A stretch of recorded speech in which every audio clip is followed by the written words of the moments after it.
ನಮಸ್ತೆ ವೀಕ್ಷಕರೇ, ಇನ್ಫೋ ಮಾಸ್ಟರ್ಗೆ ಸ್ವಾಗತ. ಇವತ್ತು 22 ಏಪ್ರಿಲ್ 2025. ಇವತ್ತು ಅರ್ತ್ ಡೇ, ನಮ್ಮ ಭೂಮಿ ತಾಯಿಯ ಬರ್ತ್ಡೇ. ಭೂಮಿ ತಾಯಮ್ಮ, ನಾವು ಎಚ್ಚರಗೊಂಡಿದ್ದೇವಮ್ಮ. ನಮ್ಮೆಲ್ಲರ ಬರ್ತ್ಡೇ ಅಂದರೆ ಅರ್ತ್ ಡೇ. ಇವತ್ತು ಭೂಮಿ ತಾಯಿಯ ಬರ್ತ್ಡೇ. ವಿಜಯ ಕರ್ನಾಟಕದಲ್ಲಿ ಇದನ್ನು ಹಾಕಿದ್ದಾರೆ, ಸಂಪಾದಕೀಯ ಪುಟದಲ್ಲಿ. ಇದನ್ನು ನಾನಿಲ್ಲಿ ಓದ್ತಾ ಇದ್ದೀನಿ. ಭಾರತದಲ್ಲಿ ಭೂಮಿಗೆ ತಾಯಿಯ ಸ್ಥಾನ ನೀಡಲಾಗಿದೆ. ಹೆತ್ತಮ್ಮನ ಜನ್ಮದಿನವನ್ನು ಎಷ್ಟು ಅದ್ಧೂರಿಯಾಗಿ ಆಚರಿಸುತ್ತೇವೆಯೋ ಹಾಗೆಯೇ ಏಪ್ರಿಲ್ 22ರಂದು ಭೂಮಿಯ ದಿನವನ್ನು ನಮ್ಮೆಲ್ಲರ ಜನ್ಮದಿನವಾಗಿ ಆಚರಿಸಬೇಕಿದೆ. ಇಂದಿನ ಕಾಲಘಟ್ಟದಲ್ಲಿ ಒಂದಿಷ್ಟು ಶಪಥಗಳು ಅನಿವಾರ್ಯವಾಗಿವೆ. ಭೂಮಿಯ ವಯಸ್ಸು 4.54 ಶತಕೋಟಿ ವರ್ಷ. 4.54 ಶತಕೋಟಿ ವರ್ಷ. ಶತಕೋಟಿ ಅಂದರೆ 100 ಕೋಟಿ ಅಂತ. ಅಂದರೆ 454 ಕೋಟಿ 30 ಲಕ್ಷ ವರ್ಷಗಳು. ಭಾರತದಲ್ಲಿರುವ ಜೀವವೈವಿಧ್ಯ 45,000 ಸಸ್ಯ ಪ್ರಭೇದ, 91,000 ವನ್ಯಜೀವಿಗಳು. 1950ರಲ್ಲಿ 2 ಮಿಲಿಯನ್ ಟನ್ ಪ್ಲಾಸ್ಟಿಕ್ ಉತ್ಪಾದಿಸುತ್ತಿದ್ದ ಜಗತ್ತು ಈಗ 450 ಮಿಲಿಯನ್ ಟನ್ಗೆ ಹೆಚ್ಚಳವಾಗಿದೆ. 2050ರ ಹೊತ್ತಿಗೆ ಇದರ ಪ್ರಮಾಣ ದ್ವಿಗುಣ ಆಗುವ ಸಾಧ್ಯತೆ ಇದೆ. 2 ಮಿಲಿಯನ್ ಎಲ್ಲಿ, 450 ಮಿಲಿಯನ್ ಟನ್ ಎಲ್ಲಿ? ಜಗತ್ತಿನಲ್ಲಿ ಪ್ರತಿ ನಿಮಿಷ 10 ಲಕ್ಷಕ್ಕೂ ಹೆಚ್ಚು ಪ್ಲಾಸ್ಟಿಕ್ ನೀರಿನ ಬಾಟಲಿಗಳ ಮಾರಾಟ. ಇದುವರೆಗೆ ಬಳಕೆಯಾದ ಪ್ಲಾಸ್ಟಿಕ್ಗಳಲ್ಲಿ ಕೇವಲ 9% ಮಾತ್ರ ಮರುಬಳಕೆ ಆಗ್ತಾಯಿದೆ. ಪ್ರತಿ ವರ್ಷ 1 ಶತಕೋಟಿ ಅಂದರೆ 15% ಜನ ಭೂಮಿ ದಿನಾಚರಣೆಯಲ್ಲಿ ಪಾಲ್ಗೊಳ್ತಾ ಇದ್ದಾರೆ. Australia, Bahamas, Barbados, Estonia, Grenada, Iceland ಮತ್ತು ನ್ಯೂಜಿಲೆಂಡ್ ಮಾತ್ರ WHO ನಿರ್ದೇಶಿತ ವಾಯು ಗುಣಮಟ್ಟ ಮಾರ್ಗಸೂಚಿ ಪಾಲಿಸುತ್ತಿವೆ. ಭೂಮಿ ಮೇಲೆ ಇರುವ ಮರಗಳ ಸಂಖ್ಯೆ ಸುಮಾರು 3 ಟ್ರಿಲಿಯನ್. ಜನಸಂಖ್ಯೆ 800 ಕೋಟಿ. ಪ್ರತಿ ವ್ಯಕ್ತಿಗೆ 400 ಮರಗಳಿವೆ. ಒಂದು ಮರವು 4 ಜನರಿಗೆ ಒಂದು ದಿನದ ಆಮ್ಲಜನಕ ಪೂರೈಸುವ ಸಾಮರ್ಥ್ಯ ಹೊಂದಿದೆ. ಇಂಗಾಲದ ಡೈಆಕ್ಸೈಡ್ ಹೀರಿಕೊಳ್ಳುವಲ್ಲಿಯೂ ಪ್ರಮುಖ ಪಾತ್ರ ವಹಿಸುತ್ತದೆ. ಪ್ರತಿ ವರ್ಷ ಉತ್ಪತ್ತಿಯಾಗುವ ಘನತ್ಯಾಜ್ಯ 30 ಕೋಟಿ ಟನ್. ಭೂಮಿಯು 71% ನೀರಿನಿಂದ ಆವೃತವಾಗಿದೆ. ಈ ಸಂಚಿಕೆನ ಬರೆದಿರೋರು ಆತೀಶ್ ಅನ್ನೋವಂಥವರು, ಶಿವಮೊಗ್ಗದವರು. ಮತ್ತು ಈ ಸಾಲನ್ನು ಬರೆದಿರೋರು KP ಪೂರ್ಣಚಂದ್ರ ತೇಜಸ್ವಿಯವರು. ನಮ್ಮ ಪಾಲಿಗೆ ಭೂಮಿ ಹಾಳಾಗುತ್ತದೆಯೇ ಹೊರತು ಅದರ ಪಾಲಿಗಲ್ಲ. ಅದು 2004. ಚಿಕ್ಕಮಗಳೂರು ಜಿಲ್ಲೆ ಭದ್ರಾ ಅಭಯಾರಣ್ಯ ವ್ಯಾಪ್ತಿಯ ಮುತ್ತೋಡಿಯಲ್ಲಿ ಬೃಹತ್ ಕಾಡ್ಗಿಚ್ಚು ವ್ಯಾಪಿಸಿ ಅಭಯಾರಣ್ಯ ಇತಿಹಾಸದಲ್ಲೇ ಹೊಸ ಅಧ್ಯಾಯ ದಾಖಲಿಸಿತ್ತು. ಅದರಲ್ಲಿ ವನ್ಯಜೀವಿಗಳು ನೆಲೆ ಕಳೆದುಕೊಂಡವು. ಪ್ರಾಣಿಗಳು ಸತ್ತು ಬಿದ್ದಿದ್ದು ನೋಡಿ ಕರುಳು ಚುರುಕ್ ಎಂದಿತ್ತು. ಆದರೆ 2-3 ವರ್ಷಗಳ ಬಳಿಕ ಮುತ್ತೋಡಿ ಕಾಡು ಹಿಂದೆಂದಿಗಿಂತ ಸಮೃದ್ಧವಾಗಿ ಬೆಳೆಯಿತು. ನೋಡುತ್ತಲೇ ದಟ್ಟಾರಣ್ಯ ವ್ಯಾಪಿಸಿತು. ಗುಣಮಟ್ಟದ ಬಿದಿರು ಟಿಸಿಲೊಡೆಯಿತು. ಇದನ್ನೇ ಪೂರ್ಣಚಂದ್ರ ತೇಜಸ್ವಿ ಅವರು ಹೇಳಿರುವುದು, ನಮ್ಮ ಪಾಲಿಗೆ ಭೂಮಿ ಹಾಳಾಗುತ್ತದೆಯೇ ಹೊರತು ಅದರ ಪಾಲಿಗಲ್ಲ ಅಂತ. 1970ರಿಂದ ಏಪ್ರಿಲ್ 22ರಂದು ವಿಶ್ವ ಭೂಮಿ ದಿನವನ್ನು ಆಚರಿಸುತ್ತಾ ಬರಲಾಗುತ್ತಿದೆ.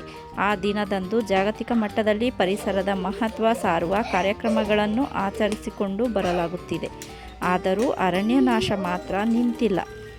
ವಿಶ್ವದಲ್ಲಿ ಅರಣ್ಯ ನಾಶವು ಅಪಾಯಕಾರಿ ದರದಲ್ಲಿ ಮುಂದುವರೆದಿದೆ. 2023ರಲ್ಲಿಯೇ 63.7 ಲಕ್ಷ ಹೆಕ್ಟೇರ್ ಅರಣ್ಯ ನಾಶವಾಗಿದೆ.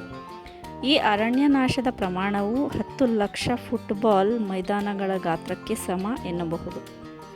ಭೂಮಿಯ ಮೇಲಿನ ನಿರಂತರ ದೌರ್ಜನ್ಯದಿಂದ ಬಹುತೇಕ ಎಲ್ಲ ಭೂಪ್ರದೇಶಗಳು ಅಧಿಕ ಬಿಸಿಲಿನ ದಿನಗಳು ಮತ್ತು ಶಾಖದ ಅಲೆಗಳನ್ನು ಅನುಭವಿಸುತ್ತಿವೆ. ತಾಪಮಾನದ ಬದಲಾವಣೆ ಮಳೆಯ ಚಕ್ರವನ್ನೇ ಬದಲಿಸಿದೆ. ಪ್ರವಾಹ ಮತ್ತು ಭೂಕುಸಿತ, ಬರಗಾಲ, ಅತಿವೃಷ್ಟಿ, ಅನಾವೃಷ್ಟಿ ಸಂಭವಿಸುತ್ತಿವೆ. ಅಧಿಕೃತ ಮೂಲಗಳ ಪ್ರಕಾರ ಜಾಗತಿಕ ಮಟ್ಟದಲ್ಲಿ 1970ರಿಂದ 2019ರವರೆಗಿನ ಅಗ್ರ 10 ವಿಪತ್ತುಗಳಲ್ಲಿ ಬರಗಾಲದಿಂದ ಸುಮಾರು 6.5 ಲಕ್ಷ ಜನ ಸಾವನ್ನಪ್ಪಿದರು.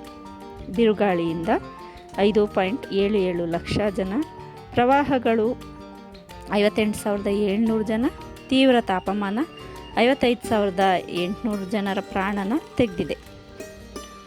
1970ರಿಂದ 2010ರ ದಶಕಗಳವರೆಗೆ ಆರ್ಥಿಕ ನಷ್ಟಗಳು 7 ಪಟ್ಟು ಹೆಚ್ಚಾಗಿದ್ದು, ಜಾಗತಿಕವಾಗಿ ಅಂದಾಜು 3,500 ಕೋಟಿ ರೂಪಾಯಿವರೆಗೆ ನಷ್ಟ ಸಂಭವಿಸುತ್ತಿದೆ. ಸ್ನೇಹಿತರೆ, ನಾವು ತಿಳ್ಕೊಬೇಕಾಗಿರೋದೇನು ಅಂದರೆ, ನಾವು ಉಪಕಾರ ಮಾಡುತ್ತಿಲ್ಲ. ವೃದ್ಧಾಪ್ಯದಲ್ಲಿ ಹೆತ್ತವರನ್ನೇ ವೃದ್ಧಾಶ್ರಮಕ್ಕೆ ಸೇರಿಸುವ ಕಾಲಘಟ್ಟದಲ್ಲಿ ನಾವಿದ್ದೇವೆ. ಹೀಗಿರುವಾಗ ಭೂತಾಯಿ ಯಾವ ಲೆಕ್ಕ? ಭಾರತ ಸೇರಿದಂತೆ ವಿಶ್ವದ ವಿವಿಧ ರಾಷ್ಟ್ರಗಳು ಹವಾಮಾನ ವೈಪರೀತ್ಯ ನಿಯಂತ್ರಿಸಲು ಹಲವು ಯೋಜನೆಗಳನ್ನು ಜಾರಿಗೆ ತಂದಿವೆ. ಇಂಗಾಲ ಹೊರಸೂಸುವಿಕೆ ಕಡಿಮೆ ಮಾಡಲು ಪ್ರಯತ್ನಿಸಲಾಗುತ್ತಿದೆ. ವಿಚಿತ್ರವೆಂದರೆ, ಇವೆಲ್ಲವನ್ನು ಭೂಮಿಯ ಮೇಲೆ ನಾವು ಉಪಕಾರ ಮಾಡುತ್ತಿದ್ದೇವೇನೋ ಎಂಬಂತೆ ಬಿಂಬಿಸಲಾಗುತ್ತಿದೆ. ವಾಸ್ತವದಲ್ಲಿ ಭೂಮಿಯ ಮೇಲೆ ಮನುಷ್ಯ ಲೆಕ್ಕಕ್ಕೆ ಸಿಗದ ಕ್ಷುದ್ರ ಜೀವಿ ಎಂಬುದನ್ನು ಮರೆತಿದ್ದರ ಪರಿಣಾಮ ಇದು. ಭೂಮಿ ಇದುವರೆಗೆ 5 ಸಾಮೂಹಿಕ ಅಳಿವಿನ ಪ್ರಕ್ರಿಯೆಗೆ ಸಾಕ್ಷಿಯಾಗಿದೆ. ಡೈನೋಸಾರ್ ಸೇರಿದಂತೆ ಲಕ್ಷಾಂತರ ಪ್ರಭೇದದ ಜೀವಿಗಳ ಪೂರ್ಣ ಪ್ರಮಾಣದ ಅಳಿವಿಗೆ ಕಾರಣವಾಗಿದೆ. ವಿಕಾಸ ಪ್ರಕ್ರಿಯೆಯಲ್ಲಿ ಹೊಸ ಜೀವಿಗಳ ಅಂಕುರವೂ ಆಗಿದೆ. ಹೀಗಾಗಿ ಮನುಕುಲಕ್ಕೆ ಭೂಮಿ ಬೇಕೇ ವಿನಾ ಭೂಮಿಗೆ ಮನುಕುಲವಲ್ಲ ಎಂಬ ಸೂಕ್ಷ್ಮತೆ ಅರಿಯಬೇಕಿದೆ. ಆದುದರಿಂದ ಭೂಮಿ ದಿನ ನಮ್ಮೆಲ್ಲರ ಜನ್ಮದಿನವಾಗಿ ಆಚರಿಸಬೇಕಿದೆ. ಇರುವ ಭೂಮಿಯ ಬಿಟ್ಟು ಇರದುದರಿಗೆ ತುಡಿತ ಹೆಚ್ಚಾಗಿದೆ. ವಿಜ್ಞಾನಿಗಳು ಇದುವರೆಗೆ ಕಂಡುಕೊಂಡಂತೆ ಮಾನವನ ಬದುಕಿಗೆ ಅತ್ಯಂತ ಸೂಕ್ತ ವಾತಾವರಣ ಇರುವುದು ಭೂರಮೆಯಲ್ಲಿ ಮಾತ್ರ. ಅವನಿಯ ಅನಜೆಯಲ್ಲೂ ನೀರಿದೆ ಎಂಬುದನ್ನೇನೋ ವಿಜ್ಞಾನ ಕಂಡುಹಿಡಿದಿದೆ. ಆದರೆ ಬದುಕಲು ಬೇಕಾದ ಪ್ರಾಣವಾಯು ಭೂಮಿಯಲ್ಲಿ ಮಾತ್ರ ಇದೆ. ಹೀಗಾಗಿ ಇರುವ ಭೂಮಿಯ ನೆನೆದು ಅದನ್ನು ಕಾಪಾಡಲು ಮುಂದಾಗಬೇಕಿದೆ. ಜೆನ್ ಝೆಡ್, ಆಲ್ಫಾ ಮತ್ತು ಬೀಟಾ ಪೀಳಿಗೆ ಮೊಬೈಲ್ನೊಂದಿಗೆ ನೆಂಟಸ್ತಿಕೆ ಬೆಳೆಸಿಕೊಂಡಿದ್ದು, ಪ್ರಕೃತಿ, ಪರಿಸರ, ಮರ, ಜೀವವೈವಿಧ್ಯಗಳ ಎಡೆಗೆ ಲಕ್ಷ್ಯವೇ ಇಲ್ಲ. ಇಂಥವರಲ್ಲೂ ಭೂತಾಯಿಯ ಬಗ್ಗೆ ಪ್ರೀತಿ ಅಂಕುರಿಸುವ ಪ್ರಯತ್ನ ನಡೆಯಬೇಕಿದೆ. ವಿಶ್ವ ಭೂಮಿ ದಿನವಾದರೂ ಈ ಅಷ್ಟಸೂತ್ರಗಳನ್ನು ಪಾಲಿಸಿ. ನಿಮ್ಮ ಹಿತ್ತಲಿನಲ್ಲಿ ಸಸಿ ನೆಟ್ಟು ನಿಮ್ಮ ಮಗುವಿನ ಸುಪರ್ದಿಗೆ ನೀಡಿ. ಕೈದೋಟದಲ್ಲಿ ಹೂವು, ತರಕಾರಿ ಬೆಳೆಸಿ ಕುಟುಂಬ ಅದರ ಪೋಷಣೆ ಮಾಡಲಿ. ರೆಡ್ಯೂಸ್, ರೀಸೈಕಲ್ ಮತ್ತು ರೀಯೂಸ್ ಎಂಬ 3R ಮಂತ್ರವನ್ನು ಮನೆಯಲ್ಲಿ ಪಾಲಿಸಿ. ಪ್ಲಾಸ್ಟಿಕ್ ಬಳಕೆ ಸಾಧ್ಯವಾದಷ್ಟು ತ್ಯಜಿಸಲು ಪ್ರಯತ್ನಿಸಿ. ಕನಿಷ್ಠ ಭೂ ದಿನದಂದಾದರೂ ಕಾರು, ಬೈಕು ಬದಲು ಸೈಕಲ್, ಕಾಲ್ನಡಿಗೆಗೆ ಒತ್ತು ನೀಡಲು ಶಪಥ ಮಾಡೋಣ. ಸಂರಕ್ಷಣೆ ವಿಚಾರದಲ್ಲಿ ರೈತರು ಪ್ರಾಯೋಗಿಕ ತಜ್ಞರು. ಭೂ ದಿನದಂದು ರೈತರ ಜಮೀನಿಗೆ ಮಕ್ಕಳೊಂದಿಗೆ ಭೇಟಿ ಕೊಡಲು ಸಮಯ ಮೀಸಲಿಡೋಣ. ಶಾಲೆ, ಕಾಲೇಜು, ಕಚೇರಿಗಳಲ್ಲಿ ಭೂ ದಿನವನ್ನು ಅರ್ಥಪೂರ್ಣವಾಗಿ ಆಚರಿಸಿ ಅರಿವು ಮೂಡಿಸಬಹುದು. ನೈಸರ್ಗಿಕ ಸಂಪನ್ಮೂಲಗಳ ತಿಳುವಳಿಕೆ ಮತ್ತು ಮೌಲ್ಯ ಅರ್ಥೈಸಲು ಶಿಕ್ಷಣ ಸಂಸ್ಥೆಗಳು ಕಾರ್ಯಸೂಚಿ ರೂಪಿಸಲಿ. ಕಡಿಮೆ ನೀರಿನ ಬಳಕೆ, ಸುಸ್ಥಿರ ಅಭಿವೃದ್ಧಿಗೆ ಒತ್ತು, ಅಧಿಕ ಆಮ್ಲ ಉತ್ಪಾದಕ ಗಿಡಗಳನ್ನು ನೆಡಲು ಪ್ರಯತ್ನಿಸಿ. ಮಕ್ಕಳು ಮಣ್ಣಿನ ಪ್ರೀತಿಯಿಂದ ದೂರವಾಗಿದ್ದು ಅದರ ಆರೋಗ್ಯ ಕಾಪಾಡುವ ಮಣ್ಣನ್ನು ಪ್ರೀತಿಸುವಂತೆ ಮಾಡೋಣ. ಬೇಸಿಗೆ ಶಿಬಿರಗಳ ಬದಲು ಊರಲ್ಲಿರುವ ತೋಟ, ಗದ್ದೆಗಳಿಗೆ ಮಕ್ಕಳನ್ನು ಕಳುಹಿಸಿ ಅವರು ಹಸಿರಿನೊಂದಿಗೆ ಬೆರೆಯಲಿ. ಭೂಮಿ ದಿನವನ್ನು ನಮ್ಮೆಲ್ಲರ ಜನ್ಮದಂತೆ ಆಚರಿಸಲು ಮಕ್ಕಳ ಮೂಲಕ ಉದ್ಯಾನ, ತೋಟ, ಮನೆಯ ಮುಂದೆ, ಶಾಲೆ ಆವರಣದಲ್ಲಿ ಒಂದು ಸಸಿ ನೆಡಲು ಪ್ರತಿಜ್ಞೆ ಮಾಡೋಣ. ಭೂ ದಿನದಂದು ಎಲ್ಲಿ, ಹೇಗೆ ಆಚರಿಸ್ತಾರೆ, ಏನೇನು ಮಾಡ್ತಾರೆ? ಭಾರತದಲ್ಲಿ ವಿಶ್ವ ಭೂ ದಿನದಂದು ಹಲವು ಚಟುವಟಿಕೆಗಳನ್ನು ಹಮ್ಮಿಕೊಳ್ಳಲಾಗುತ್ತೆ.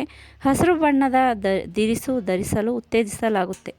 ಅಳಿವಿನಂಚಿನಲ್ಲಿರುವ ಜೀವ ವೈವಿಧ್ಯಗಳ ಬಗ್ಗೆ ಕಾರ್ಯಕ್ರಮಗಳ ಆಯೋಜನೆ ಕೂಡ ಮಾಡ್ತಾರೆ. ಅಮೆರಿಕದಲ್ಲಿ ಸಂಯುಕ್ತ ಸಂಸ್ಥಾನ USA ರ್ಯಾಲಿಗಳು, ಉಪನ್ಯಾಸ ಆಯೋಜನೆ, ವಾಷಿಂಗ್ಟನ್ನಲ್ಲಿ ವಿಜ್ಞಾನಿಗಳು, ನಾಗರಿಕ ಸಂಘಟಕರಿಂದ ತರಬೇತಿ ನೀಡಲಾಗುತ್ತದೆ. ಡೆನ್ಮಾರ್ಕ್ನಲ್ಲಿ Copenhagen Christiansborg Castle ಸ್ಕ್ವೇರ್ನಲ್ಲಿ ಯುನೈಟೆಡ್ ಅರ್ತ್ ಡೇ ಆಚರಿಸಲಾಗುತ್ತದೆ. ಇದರಲ್ಲಿ ವಿಶ್ವದ 4 ಮೂಲೆಗಳನ್ನು ಗುರಿಯಾಗಿಟ್ಟುಕೊಂಡು ಡ್ರಮ್ ನುಡಿಸುವ ಆಚರಣೆ ಇದೆ.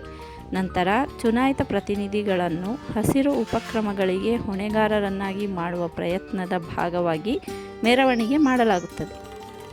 ಜಪಾನ್ ಟೋಕಿಯೋದ ಯೋಯೋಗಿ ಪಾರ್ಕ್ನಲ್ಲಿ 2 ದಿನ ಭೂ ದಿನಾಚರಣೆಯನ್ನು ಆಚರಿಸಲಾಗುತ್ತದೆ. ಅಲ್ಲಿ ಸುಮಾರು 1 ಲಕ್ಷಕ್ಕೂ ಅಧಿಕ ಜನ ಭಾಗವಹಿಸುತ್ತಾರೆ. ಸುಸ್ಥಿರತೆಯನ್ನು ಉತ್ತೇಜಿಸುವ ಸಂಸ್ಥೆಗಳ ಬಗ್ಗೆ ತಿಳಿಸುವ ಪ್ರಯತ್ನ ನಡೆಯುತ್ತದೆ. Great Britain. ಲಂಡನ್ನಲ್ಲಿ ಪರಿಸರ ಕಾರ್ಯಕರ್ತರು ಮತ್ತು ಸಂಗೀತಗಾರರು ಸೇರಿ ಭೂ ದಿನಾಚರಣೆ ಆಯೋಜಿಸುತ್ತಾರೆ. ಇಲ್ಲಿ ಸಂಗ್ರಹವಾಗುವ ಹಣವನ್ನು ಹೋರಾಡುವ ಬ್ರಿಟಿಷ್ ದತ್ತಿ ಸಂಸ್ಥೆಗಳು ಮತ್ತು ಹವಾಮಾನ ವಿರುದ್ಧ ಹೋರಾಡುವ ಗುಂಪುಗಳಿಗೆ ನೀಡಲಾಗುತ್ತದೆ. ಸ್ವಿಟ್ಜರ್ಲೆಂಡ್. ಜಿನಿವಾ ಅಂತಾರಾಷ್ಟ್ರೀಯ ಶಾಲೆಯು ಹಸಿರು ಮಾರಾಟವನ್ನು ಆಯೋಜಿಸುತ್ತದೆ. ಇದರಲ್ಲಿ ಶಾಲಾ ಮೈದಾನದಲ್ಲಿ ಮರಗಳನ್ನು ನೆಡಲು ಹಣವನ್ನು ಸಂಗ್ರಹಿಸುತ್ತದೆ. ಜೊತೆಗೆ ಮರುಬಳಕೆ ರೀಸೈಕ್ಲಿಂಗ್ ಆಟಗಳನ್ನು ಆಡಲಾರಂಭಿಸುತ್ತದೆ. ಮೊಲ್ಡೋವಾ. 30 ಹಳ್ಳಿಗಳಲ್ಲಿ ಭೂ ದಿನಾಚರಣೆ ಚಟುವಟಿಕೆ ಭಾಗವಾಗಿ ಮರಗಳನ್ನು ನೆಡುವುದು, ಸ್ವಚ್ಛತಾ ಕಾರ್ಯಕ್ರಮ, ಪಕ್ಷಿಗಳಿಗೆ ಗೂಡು ಕಟ್ಟುವ ಪೆಟ್ಟಿಗೆಗಳನ್ನು ನಿರ್ಮಿಸಲಾಗುತ್ತದೆ. ನಮ್ಮ ಎಡಿಟೋರಿಯಲ್ ಸಂಪಾದಕೀಯರು ವಿಜಯ ಕರ್ನಾಟಕ ಇವರು ಬರೆದಿರುವಂಥದ್ದು ಮಣ್ಣು ಭೂಮಿಯ ಕಣ್ಣು, ಭೂ ಸಂರಕ್ಷಣೆ ಸರ್ವರ ಹೊಣೆ. ಮತ್ತೊಂದು ವಿಶ್ವ ಭೂಮಿ ದಿನ ಬಂದಿದೆ. ಎಂದಿನಂತೆ ಭೂಮಿಯ ನೈಸರ್ಗಿಕ ಸಂಪನ್ಮೂಲ ಹಾಗೂ ಪರಿಸರ ಸಂರಕ್ಷಣೆ ಕುರಿತು ಜಾಗೃತಿ ಮೂಡಿಸುವ ಅಭಿಯಾನ ಕಾರ್ಯಕ್ರಮ ನಡೆಯಲಿದೆ. ಇದೆಲ್ಲವೂ ಒಳ್ಳೆಯದೇ, ಆದರೆ ಕೆಲ ವರ್ಷಗಳಿಂದ ನಾವು ಕೇಳುತ್ತಲೇ ಇರುವ ಜಾಗತಿಕ ತಾಪಮಾನ, ಹವಾಮಾನ ವೈಪರೀತ್ಯ, ಜೀವವೈವಿಧ್ಯತೆಯ ನಷ್ಟ ಈ ಎಲ್ಲವೂ ನಮ್ಮ ಮನೆಯ ಹೊಸ್ತಿಲು ದಾಟಿ ಜನಸಾಮಾನ್ಯರ ಅನುಭವಕ್ಕೆ ಬರಲಾರಂಭಿಸಿವೆ. ಕೃಷಿ ಆದಾಯ ಕುಗ್ಗಿದೆ. ಪರಿಣಾಮ ಆಹಾರ ಭದ್ರತೆಯ ಸವಾಲು ಸೃಷ್ಟಿಯಾಗಲಾರಂಭಿಸಿದೆ. ಯಾಕೆ ಹೀಗೆ ಎಂದರೆ ನಮ್ಮ ಭೂಮಿ ಮತ್ತು ಹಸಿರು ಎರಡರ ಆರೋಗ್ಯವನ್ನು ಸಂರಕ್ಷಿಸುವಲ್ಲಿ ನಾವು ವಿಫಲರಾಗಿದ್ದೇವೆ. ಭಾರತೀಯ ಕೃಷಿ ಸಂಶೋಧನಾ ಮಂಡಳಿ ICAR ಇತ್ತೀಚೆಗೆ ನೀಡಿರುವ ವರದಿ ಪ್ರಕಾರ ಭಾರತದಲ್ಲಿ 147 ಮಿಲಿಯನ್ ಹೆಕ್ಟೇರ್ ಭೂಮಿ ತನ್ನ ಫಲವತ್ತತೆ ಕಳೆದುಕೊಂಡಿದೆ. ಅಂದರೆ 30% ಕೃಷಿ ಭೂಮಿ ಅವನತಿಗೊಂಡಿದೆ. ಉತ್ತಮ ಮಣ್ಣು ಎಂದರೆ ಅದರಲ್ಲಿನ ಸಾವಯವ ಇಂಗಾಲದ ಪ್ರಮಾಣ 3ರಿಂದ 5ರಷ್ಟಿರಬೇಕು. ಆದರೆ ಅನೇಕ ಪ್ರದೇಶಗಳಲ್ಲಿ ಇದರ ಮಟ್ಟ 0.5ಕ್ಕಿಂತಲೂ ಕಡಿಮೆ. ಪರಿಣಾಮ ಇಂಥ ಪ್ರದೇಶಗಳಲ್ಲಿ ಬೆಳೆಯ ಇಳುವರಿ 15ರಿಂದ 40ರಷ್ಟು ಕಡಿಮೆಯಾಗಿದೆ. ಮಣ್ಣಿಗೆ ತಗಲಿರುವ ಈ ಕಾಯಿಲೆ ಏನೆಂದು ನಮ್ಮ ಸಮಾಜ ಸರ್ಕಾರಕ್ಕೆ ಗೊತ್ತು. ಆದರೂ ಮಣ್ಣಿನ ಫಲವತ್ತತೆಗೆ ಹೆಚ್ಚಿಸಲು ರಸಗೊಬ್ಬರಗಳಿಗೆ ಮೊರೆ ಹೋಗಿರುವುದು ವಿಪರ್ಯಾಸ. ಕಳೆದ ಸಾಲಿನಲ್ಲಿ ರಸಗೊಬ್ಬರದ ಸಬ್ಸಿಡಿಗಾಗಿ ಸರ್ಕಾರ 1.7 ಲಕ್ಷ ಕೋಟಿ ರೂಪಾಯಿ ವಿನಿಯೋಗಿಸಿದೆ. ಇದರಿಂದ ನಮ್ಮ ಆಹಾರದಲ್ಲಿ ಕಬ್ಬಿಣ, ಸತು, ವಿಟಮಿನ್ ಎ ನಂತಹ ಪ್ರಮುಖ ಸೂಕ್ಷ್ಮ ಪೋಷಕಾಂಶಗಳೇ ಕಡಿಮೆಯಾಗುತ್ತಿವೆ. ಅಂದರೆ ನಮ್ಮ ಮಣ್ಣಿನ ಆರೋಗ್ಯ ಹದಗೆಡುತ್ತಿದೆ ಎಂದರೆ ಅದರ ಅರ್ಥ ನಮ್ಮ ಆರೋಗ್ಯವೂ ಹಾಳಾಗುತ್ತಿದೆ ಅಂತಾನೆ. ನಮ್ಮ ಆಹಾರ ಉತ್ತಮವಾಗಿರಬೇಕು ಎಂದರೆ ನಮ್ಮ ಮಣ್ಣು ಫಲವತ್ತಾಗಿರಬೇಕು. ಅದಕ್ಕಾಗಿ ನಾವು ಭೂಮಿಯ ಆರೋಗ್ಯವನ್ನು ಕಾಪಾಡಬೇಕಿದೆ. ಈ ನಿಟ್ಟಿನಲ್ಲಿ ಏನು ಮಾಡಬೇಕು ಎಂಬುದರ ಕುರಿತು ವಿಶ್ವದೆಲ್ಲೆಡೆ ವಿಜ್ಞಾನಿಗಳು, ನೀತಿ ನಿರೂಪಕರು ಕಾರ್ಯೋನ್ಮುಖರಾಗಿದ್ದಾರೆ. ಮಣ್ಣಿನ ಆರೋಗ್ಯ ಸಂರಕ್ಷಿಸುವ ವಿಷಯದಲ್ಲಿ ಭಾರತವು ಇತ್ತೀಚಿನ ವರ್ಷಗಳಲ್ಲಿ ಸಮಾಧಾನಕರ ಕೆಲಸಕ್ಕೆ ಕೈ ಹಾಕಿದೆ. 2024ರ ಲೋಕಸಭೆ ಚುನಾವಣೆಯ ವೇಳೆ ಹವಾಮಾನ ಬದಲಾವಣೆ ಮತ್ತು ಕೃಷಿ ಭೂಮಿಯ ಆರೋಗ್ಯ ಕುರಿತ ಸಂಗತಿಗಳು ರಾಜಕೀಯ ಪಕ್ಷಗಳ ಪ್ರಣಾಳಿಕೆಯಲ್ಲಿ ಸಣ್ಣದಾಗಿಯಾದರೂ ಸ್ಥಾನ ಪಡೆದಿದ್ದವು. ಹಾಗೆ ನೋಡಿದರೆ ಭಾರತ ಮಣ್ಣಿನ ಪುನರುಜ್ಜೀವನ ಅಭಿಯಾನವನ್ನೇ ನಡೆಸಿ ಈ ವಿಷಯದಲ್ಲಿ ವಿಶ್ವವೇ ಮೆಚ್ಚುವಂಥ ಕೆಲಸ ಮಾಡಬಹುದು.